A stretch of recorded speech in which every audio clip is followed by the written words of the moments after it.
ஆக்கப்பூர்வமான நிகழ்வுகளை அலசி ஆராய் ஒரு களம்.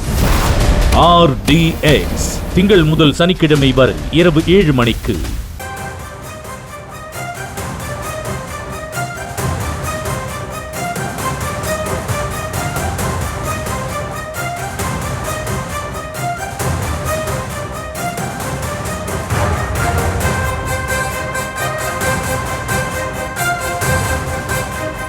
அண்மைச் செய்தி. தாவேக தலைவர் விஜயின் சுற்றுப்பயணத்திற்கு திருச்சி காவல்துறை அனுமதி மறுத்த நிலையில் டிஜிபியை சந்திக்க தாவேகவினர் முடிவெடுத்திருப்பதாக தகவல் கிடைத்திருக்கிறது. விவரங்களுடன் இணைகிறார் செய்தியாளர் ஜெரி. ஜெரி, இதற்கு முன்னதாக நீதிமன்றத்தை தாவேகவினர் நாட இருப்பதா தகவல் கிடைச்சது. இப்போ அவங்க டிஜிபியை சந்திக்க போறாங்க. விவரங்கள் என்ன? வணக்கம். தமிழக வெற்றிக் கழக தலைவர் விஜய் வரும் 13ஆம் தேதி முதற்கட்டமாக ஒரே நாளில் திருச்சி, அரியலூர், பெரம்பலூர் என 3 மாவட்டங்கள்ல சுற்றுப்பயணம் மேற்கொள்ள திட்டமிடப்பட்டிருக்கிறது. அதுல முதல் இடமாக திருச்சி சத்திரம் பேருந்து நிலையத்துல விஜய் உரையாற்ற திட்டமிட்டிருந்தார். காவல்துறை அதற்கு பல காரணங்களை கூறி அனுமதி மறுத்திருந்தது.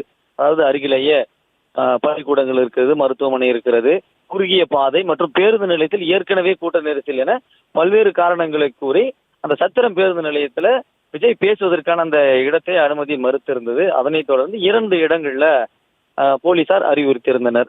அருகே இருக்கக்கூடிய மரக்கடை ஜங்ஷன் மற்றும் மார்க்கெட் பகுதியில அறிவுறுத்தப்பட்டிருந்த நிலையில மீண்டும் அவர்கள் மனு கொடுத்திருக்கிறார்கள். அதாவது மரக்கடை ஜங்ஷனில் நாங்கள் விஜய் பேசுவதற்கான அந்த திட்டமிடலை வகுத்துக் கொள்கிறோம் என்று கொடுக்கப்பட்ட நிலையில் அதற்கும் காலதாமதம் ஏற்பட்டது, அனுமதி மறுக்கப்பட்டிருக்கிறது. இந்த நிலையில்தான் மீண்டும் வேறொரு இடத்துல கொடுப்பதற்கான திட்டமிடல் போய் கொண்டிருக்கிறது. அந்த நிலையில 3ஆம் இடத்திற்கும் அனுமதி மறுக்கக்கூடிய சூழல்ல நீதிமன்றத்தை நாடுவதற்கான பணிகள் நடைபெற்று கொண்டிருக்கிறது.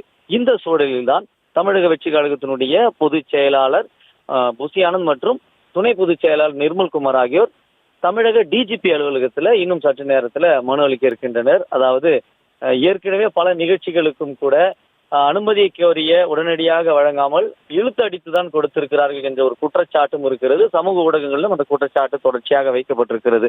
இந்த நிலையில் தான் தமிழக வெற்றி கழகத்தினுடைய பொதுச் செயலாளர்கள் ஒருவரான ஆதவஜனாவும் எக்ஸ் வலைதளத்திலே அவர் பதிவிட்டிருந்தார், ஒரு கண்டன குரலையும் எழுப்பியிருந்தார். இந்த நிலையில்தான் 13ஆம் தேதி திட்டமிடப்படி அனுமதி வழங்க கோரி தமிழக டிஜிபி அலுவலகத்தில் இன்னும் சற்று நேரத்தில் மனு அளிக்க உள்ளனர். விவரங்களுக்கு நன்றி ஜெரி. ஆக்கப்பூர்வமான நிகழ்வுகளை அலசி ஆராய் ஒரு களம். RDX திங்கள் முதல் சனிக்கிழமை வரை இரவு 7 மணிக்கு.